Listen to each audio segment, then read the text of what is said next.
Ratusan warga berdesakan berebut nasi kotak dan uang tunai yang dibagikan komunitas mobil mewah di Kemayoran, Jakarta Pusat. Membludaknya warga yang datang membuat penyelenggara langsung menghentikan kegiatan.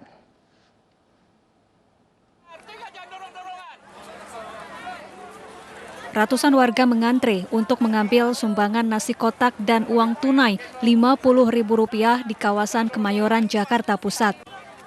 Warga pun berdesakan dan mengabaikan protokol kesehatan.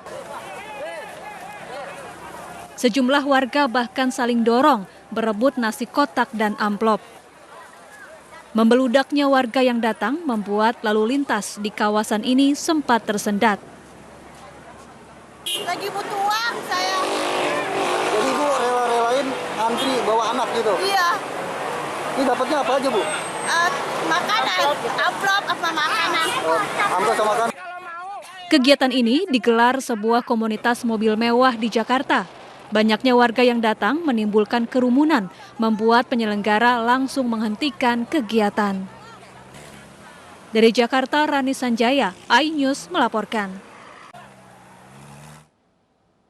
Kerumunan warga terjadi saat pembagian bantuan sosial oleh relawan Ganjar Pranowo di Demak, Jawa Tengah. Petugas nyaris membubarkan kerumunan tersebut.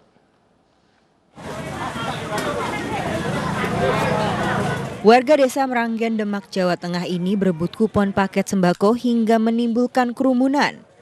Pembagian bansos oleh relawan Ganjar Pranowo menuju RI1 ini nyaris dibubarkan petugas lantaran menimbulkan kerumunan di tengah PPKM.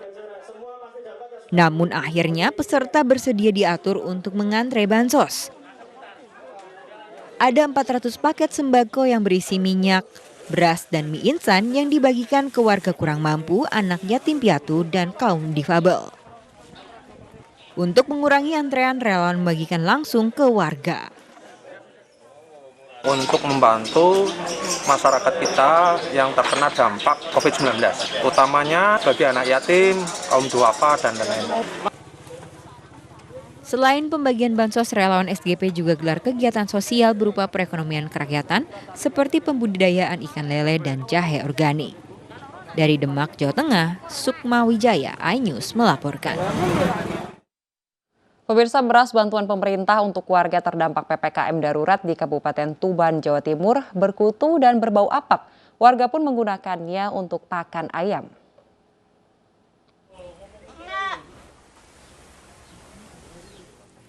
Beras bantuan sosial dari pemerintah dikeluhkan warga Desa Jadi, Kecamatan Semading, Kabupaten Tuban, Jawa Timur. Beras yang diterima warga dinilai tidak layak konsumsi. Selain kualitas buruk, beras yang diklaim level medium ini telah berkutu dan bercampur batu. Bahkan, beras telah berbau apek. Beberapa warga tidak memiliki pilihan selain memasaknya.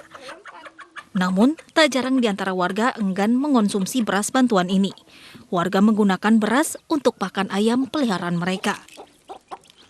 Ini jelek, ada kutunya, ada batunya, sama kempal ini loh.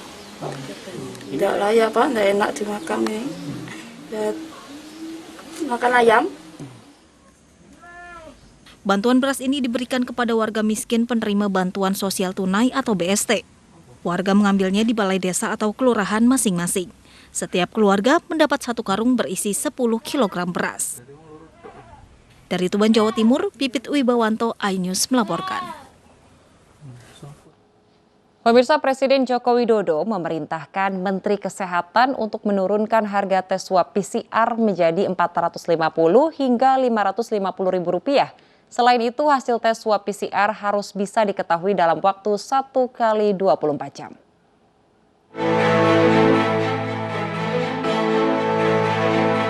Setelah ramai jadi perbincangan karena dinilai terlalu mahal, harga tes swab PCR di Indonesia akhirnya diminta turun. Dalam pernyataan persnya di kanal YouTube Sekretariat Presiden, Presiden Joko Widodo memerintahkan Menteri Kesehatan menurunkan harga tes swab PCR serta mempercepat prosesnya agar hasilnya bisa segera diketahui. Salah satu cara untuk memperbanyak testing adalah dengan menurunkan harga tes PCR.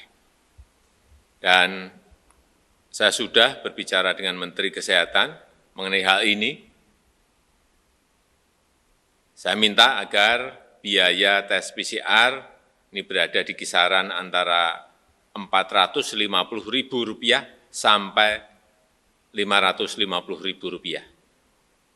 Selain itu juga saya minta agar tes PCR bisa diketahui hasilnya dalam waktu maksimal 1 kali 24 jam. Kita butuh kecepatan. Harga tes swab PCR di Indonesia memang telah lama menjadi sorotan.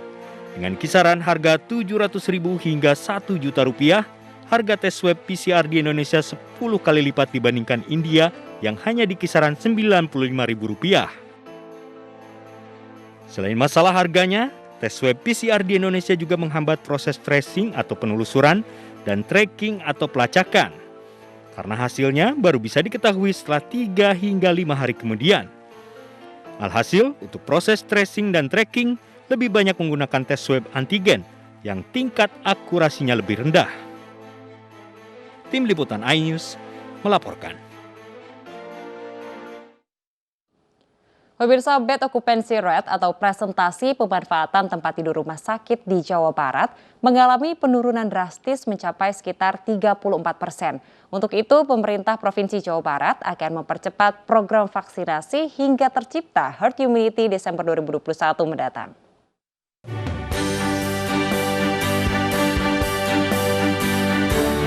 Kedaruratan COVID-19 di Jawa Barat pasca Lebaran kini turun drastis.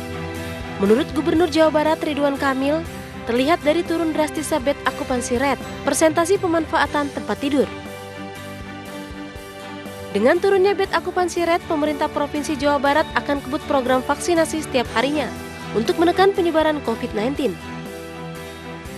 Masyarakat diajak untuk aktif mengikuti program vaksinasi, termasuk yang digelar oleh Jabar Quick Response. Hari ini Bor Jawa Barat 34%. Itu rekor terendah. Rekor terendah mendekati rekor paling rendah 28% saat Idul Fitri.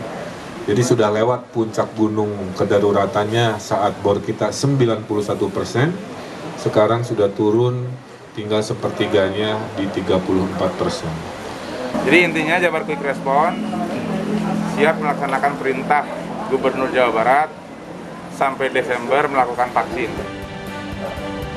Di sentra vaksinasi ini menyediakan 3.000 dosis vaksin dan dapat diikuti oleh masyarakat umum untuk mencapai herd immunity di Jawa Barat. Dari Bandung, Jawa Barat, Diki Wismara, iNews melaporkan. Musisi Jering akhirnya bersedia divaksin COVID-19. Pemirsa, kami akan hadirkan informasinya usai jeda berikut.